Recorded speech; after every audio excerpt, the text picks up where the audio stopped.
자, 여러분, 교재 138페이지. 자, 우리 금전적인 자유의 대적 가운데 이제 강도질에 대해서 오늘 보겠습니다. 우리의 금전적인 자유를 해치는 대적, 강도질. 지난 시간까지 탐욕 봤고요. 돈을 사랑함, 탐심, 또 시기, 사치, 충동, 이렇게 6가지를 보았습니다.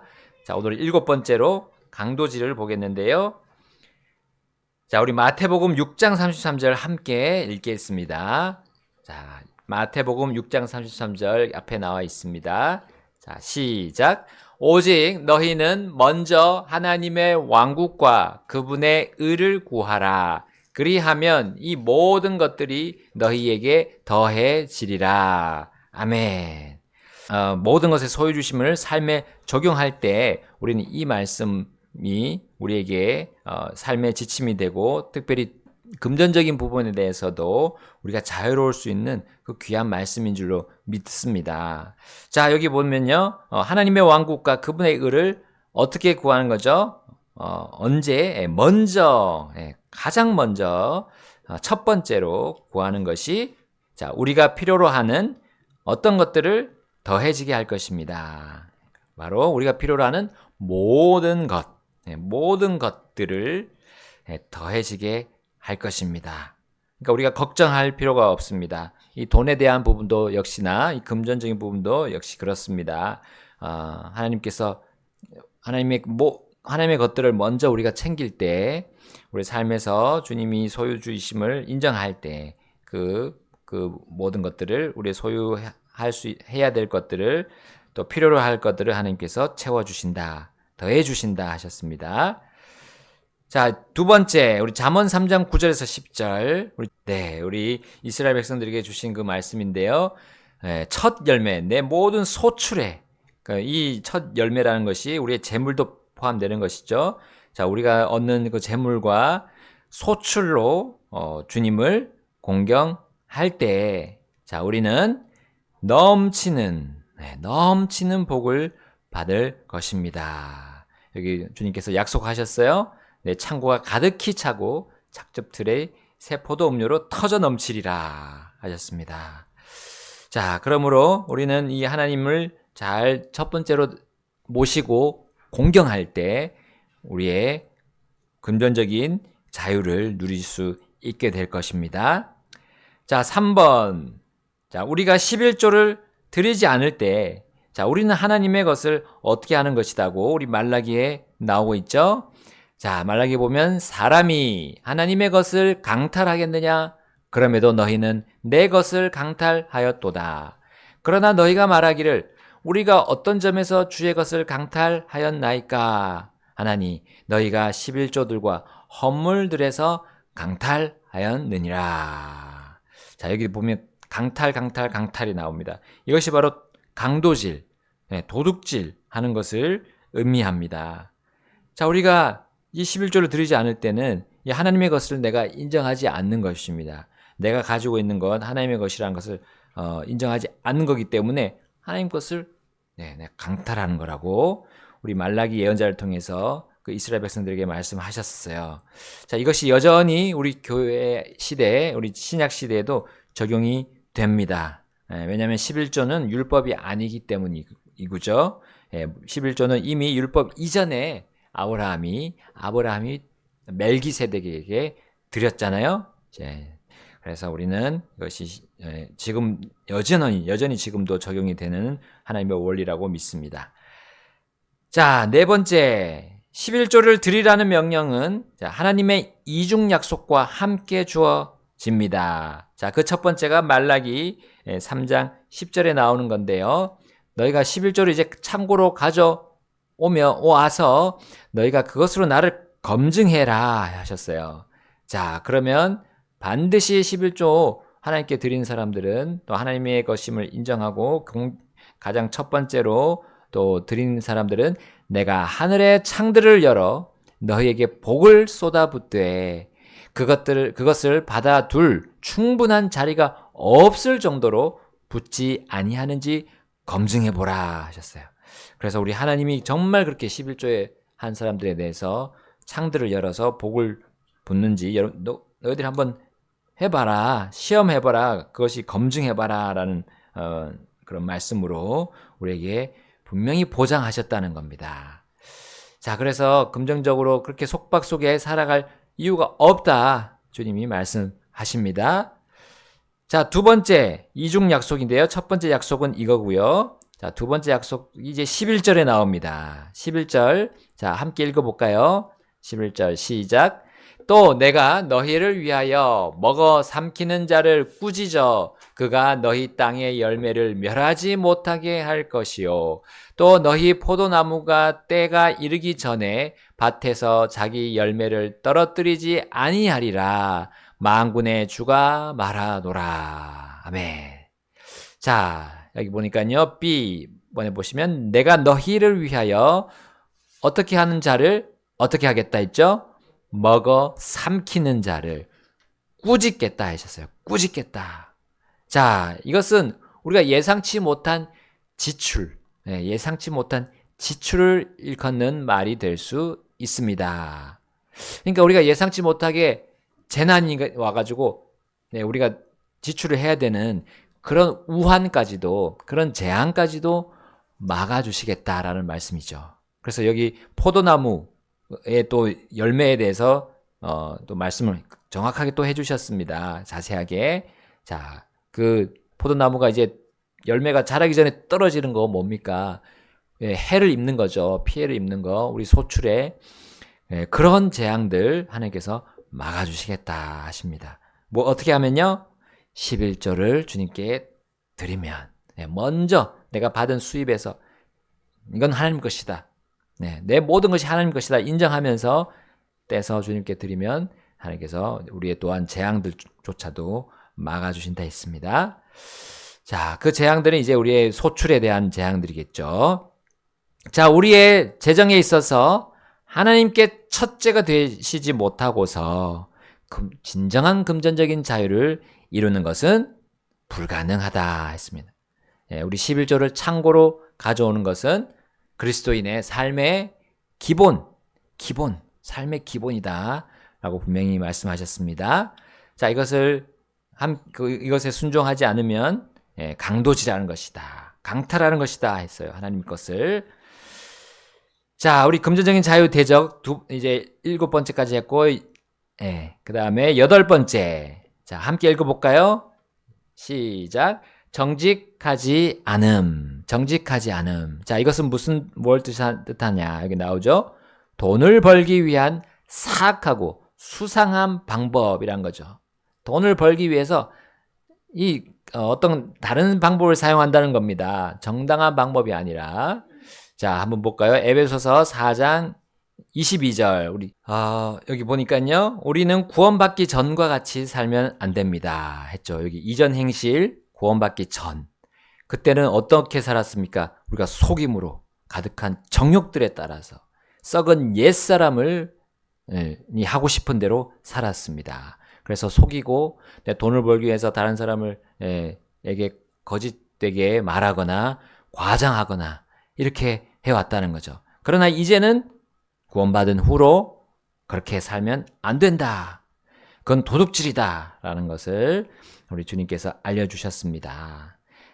자, 2번 가서 사악한 무엇은 아무 무엇이 없습니다. 우리 잠언 10장 2절에 자, 사악한 보물은 아무런 유익이 없다 했습니다.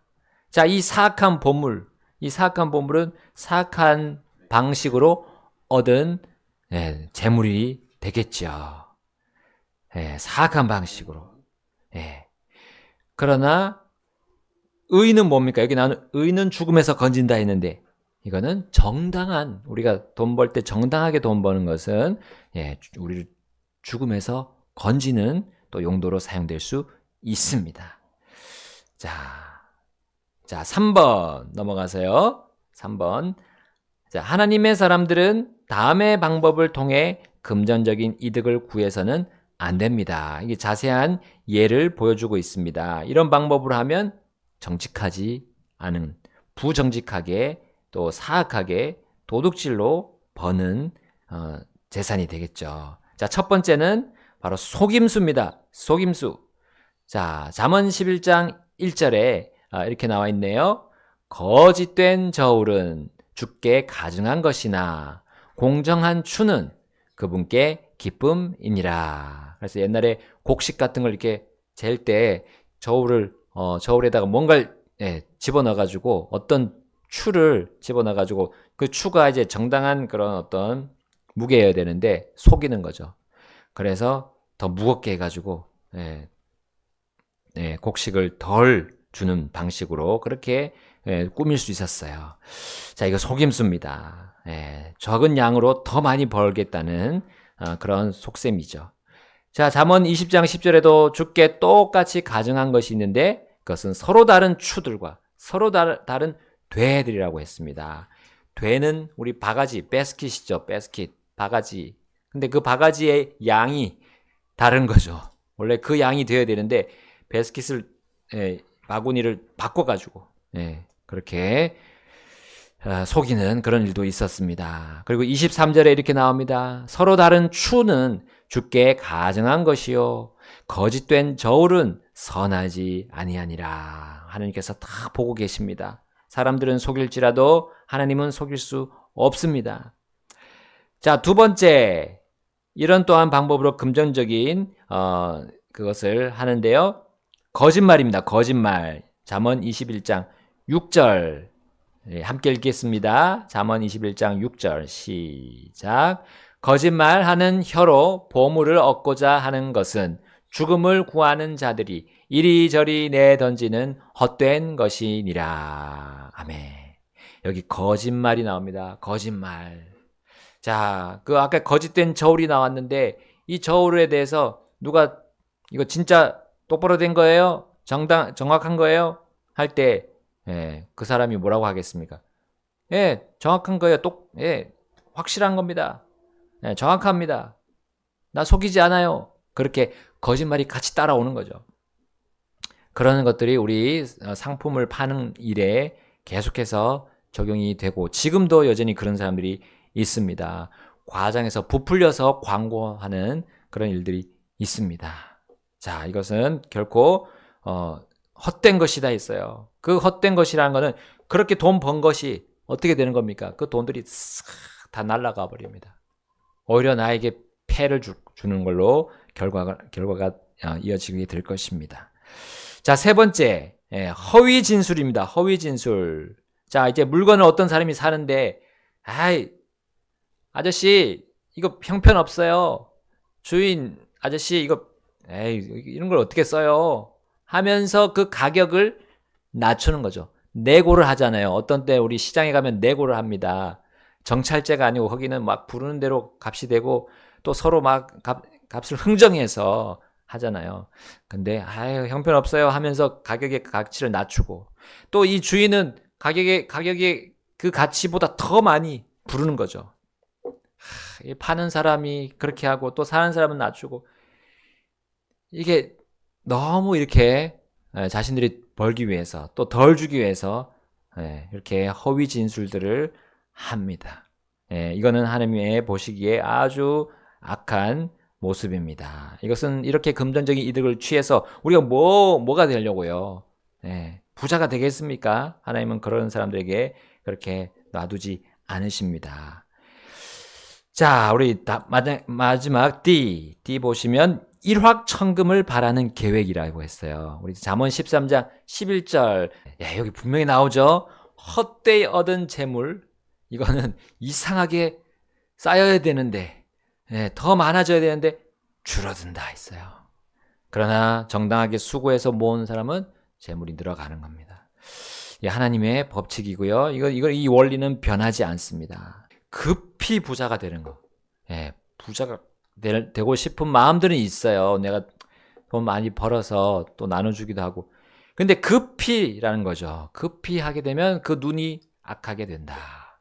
그래서 요리조리 이상한 방법으로 하나님이 원하시는 기뻐하시는 않은 방법으로 일확천금을 노리는 거죠.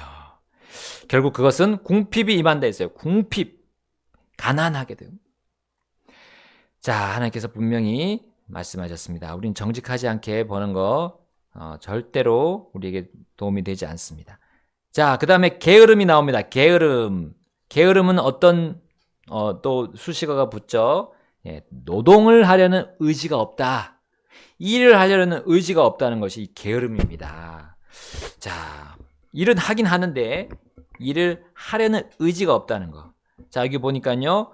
고된 노동을 동반한 생활은 자, 남자가 죄에 빠졌을 때 하나님께로부터 받은 선고입니다. 우리 창세기 3장 19절에 그렇게 나와 있죠. 예, 아담에게 말씀하셨습니다. 내 얼굴에 땀을 흘려야 내가 빵을 먹으리니 하셨어요. 예, 이게 모든 사람에게 적용되는 겁니다. 이제 아담 이후로. 자, 그리고 23절, 잠언 14장 23절에 모든 수고에는 유익이 있다. 땀을 흘리면 빵을 먹고 그 수고에 반드시 유익이 있다. 이것이 바로 우리가 금전적인 자유를 누리는 기본적인 부분입니다. 그리고 우리의 본질적인 부분입니다. 자, 반대로 우리 게으름은 가난으로 가는 확실한 길입니다. 게으름, 일하지 않고 놀고 먹으려고 하는 그 마음 심보는 결국 가난으로 가게 하는 길이다 했어요. 그래서 잠언 13장 4절에 보시면 이렇게 나와 있습니다. 우리 함께 읽어보겠습니다. 시작.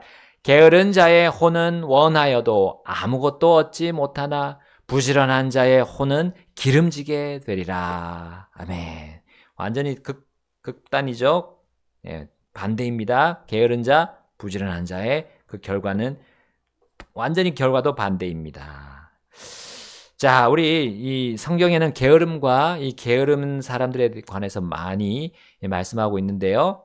게으른 자의 특징, 첫 번째 특징은 게으른 사람은 무엇을 많이 한다 했어요. 무엇을 많이 하는가? 게으른 자여, 너희가 어느 때까지 자려느냐? 자다. 어느 때에 잠에서 일어나려느냐? 좀 더 자자, 좀 더 졸자. 양손을 포개고 좀 더 자자 하면 자, 어떻게 되는지 뒤에 나옵니다. 자, 1번 답이 뭐죠? 게으른 사람은 많이 잡니다. 잡니다. 자, 그리고 또 게으른 자는 무엇을 많이 합니까? 많이 두 가지 많이 하는 것이 있는데 자는 것과 말을 많이 합니다. 이 말이 어떤 말일까요? 이 말이 어떤 말일까? 그 다음 우리 140페이지 이제 넘어가게 되면 그 말이 어떤 말인지 우리에게 보여주고 있습니다. 자, 여기 잠언 20장 4절에 보니까요. 게으른 자는 춥다고 밭을 갈지 않는다. 춥다고 밭을 갈지 않는다. 아, 추워서 나 저기 오늘 쉴 거예요. 여기 오늘 비 오는데 오늘 교회 안 올 거예요. 그렇게 하는 거나 똑같습니다. 뭐죠? 이것이 이제 결국 또 한 가지 더 있는데 잠언 22장 13절에 저 밖에 나가서 일하려고 하는데 할 수가 없어요. 왜냐하면 사자가 있어서 사자가 나를 거리에서 잡아먹으면 어떻게 합니까? 내가 죽을 거 아니에요. 이렇게 어떤 말을 하냐? 핑계를 댑니다. 자기 혀로 핑계를 대는 거예요. 핑계 말을 많이 하는 사람이 게으른 사람이다.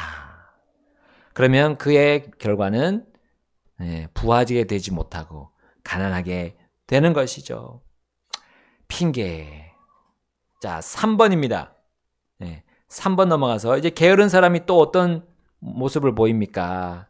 자, 잠언 24장 30절에서 32절에 내가 게으른 자의 밭과 명철이 없는 자의 포도원 곁을 지나갔더니 보라 그것이 모두 가시덤불로 덮여 있었고 그것의 지면이 쐐기풀로 뒤덮여 있었으며 그것에 돌담이 무너져 있었더라.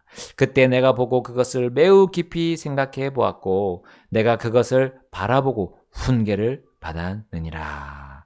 자신의 연장, 자신이 가지고 일을 해야 될 그 도구들을 그냥 내팽개치고 그 모든 그 밭의 부분들이 다 회파되고 좋지 않은 상태로 그렇게 관리가 된다는 것이죠.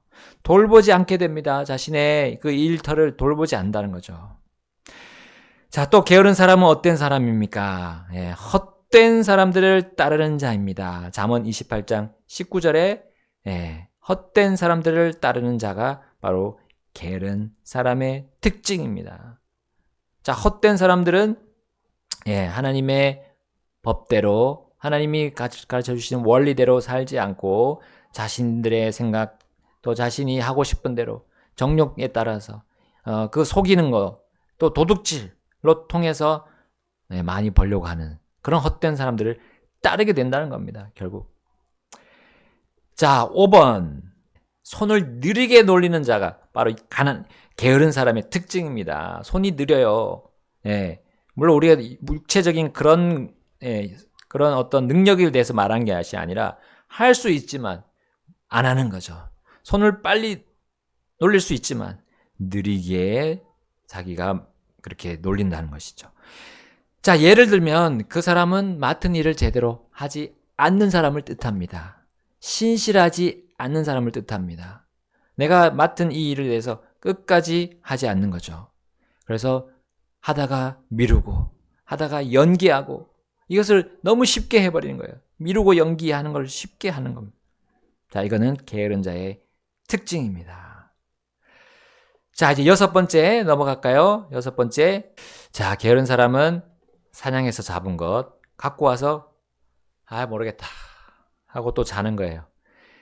빨리 구워서 먹고 또 설거지도 하고 해야 또 다른 일을 할 수 있고 우리가 돈을 불리는 일을 또 할 수 있는 것인데 그냥 그래서 거기서 멈춰버린다는 거죠. 일을 끝내지 않는 것입니다. 일을 끝내지 않는 거. 여기 판다가 아유 귀찮아 하고 하는 것처럼 귀차니즘, 우리 귀차니즘이라 부르잖아요. 그런 주의로 게으른 주의로 살아가는 사람들이 있다는 겁니다. 이것은 결코 그의 근본적인 자유를 보장하지 않습니다. 자, 7번. 잠언 14장 4절. 자, 게으른 사람은 불편함을 좋아하지 않는 사람입니다. 이 소들은 소득을 생산하지만 소주인은 그런 소들을 돌보고 유지해야만 합니다. 그리고 사회주의 사상들이 그렇습니다. 사회주의 사상 이제 마지막에도 나올 텐데 그런 부분들이 이런 구유를 깨끗하게 그냥 만들어 놓고 일은 하지 않는 그런 인생을 살아가는 것을 부추기고 있습니다. 자, 8번 잠언 18장 9절 우리 함께 읽어볼까요? 자, 게으른 사람의 특징 시작. 자기 일을 게을리 하는 자는 크게 탕진하는 자의 형제니라. 탕진하는 자의 형제다. 자신이 가지고 있는 그 소유물조차도 다 잃어버리는 것이 탕진하는 거 아닙니까? 자, 9번 게으름에 대한 하나님의 선고는 데살로니가 후서 3장 10절에도 기록되어 있죠. 자, 우리 그 유명한 말 일하지 아니하라거든 먹지도 말라 나왔어요. 우리가 너에게 명령하여 만일 누구든지 일하지 아니하려거든 그는 먹지도 말라고 하였기 때문이라. 자, 그러한 부류의 사람들이 벌써 이 데살로니가 교회 옛날 바울이 살던 시대에도 있었습니다. 그러한 사상들이 여전히 그 당시에도 있었습니다. 일하지 아니하려거든 그는 먹지도 말라고 강력하게 명령을 내리는 모습이 여기 또 나옵니다. 여기서 누구든지 일할 수 있는 사람에 대해서 말합니다. 우리 혹시나 일하지 못하는 우리 장애인들이 있습니다. 그런 사람들을 우리가 도와줘야 되죠. 또 국가적으로도 도와줘야 되고 우리 교회 안에서도 잘 도와줘야 됩니다. 그래서 우리 갈라디아서 6장 10절에 모든 사람에게 선을 행하되 하면서 18절에 보시면 부요하며 모든 선한 일에 부요하며 베풀기를 좋아하고 기꺼이 나누어 주라 했습니다. 일할 수 없는 그런 사람들에 대해서는 우리가 나누어 주고 또 챙겨줘야 되는 것을 말씀하는데요. 그렇지 않은 경우가 더 많죠. 우리 다 일할 수 있지만 그럼에도 불구하고 일을 하지 아니하려는 그러한 나쁜 게으른 자들이 있다는 겁니다. 자, 우리 사회주의가 여기 나오는데요. 사회주의는 궁극적으로 성경적인 노동윤리를 파괴하고 사람을 의존하게 하는 불건전한 현상을 조장합니다. 자, 여기 사회주의 또 물론이지만 높은 세금을 징수하는 이 국가적인 그런 큰 정부가 되면 이것 역시도 우리를 노동하지 않고 그냥 빌어먹는 그런 나쁜 또 게으른 그런 나라를 만들게 된다는 사실을 우리에게 보여줍니다. 자, 그래서 우리나라에 지금 참 그러한 문제들이 이러한 사회주의적인 발상들이 있다는 것을 우리 계속 보고 있잖아요. 그래서 그 깃발들을 막 이렇게 가지고 나옵니다. 그 데모하는 사람들 중에 깃발에 보시면 이러한 사회주의적인 이런 문구와 함께 달라 하는 거죠. 계속 다오 하는 겁니다. 말거머리가 말거머리가 이제 계속 달라고 하는 그 얘기가 잠언에 나오거든요. 그러한 똑같은 모습들이 우리나라에도 있고 이 사람들이 정권을 잡으려고 권력을 잡으려고 지금 계속해서 애를 쓰고 있습니다. 자, 이러한 때 우리는 정신을 차리고 정말 금전적인 자유를 빼앗는 이러한 논리들, 이러한 사상들을 우리는 거부해야 되고 또 우리 교회 안에서도 그 부분에 대해서 분명히 얘기해야 되고 또 하나님의 뜻대로 하나님의 법대로 우리가 살 수 있도록 그 정말 우리를 행복하게 하시는 그 하나님의 명령대로 우리가 살 수 있도록 우리가 계속 해 나가야 되겠습니다. 우리가 결단하고 또 이 시간에 그렇게 결단하는 시간이 되기를 바랍니다. 자, 오늘은 금전적인 자유를 대적하는 것들, 강도질, 또 그다음에 정직하지 않음, 게으름, 그다음에 요까지 봤습니다. 다음 주에는 준비성 없는 거 마무리하고요. 이제 금전적인 자유의 이치에 대해서 또 더 자세히 들어가 보겠습니다.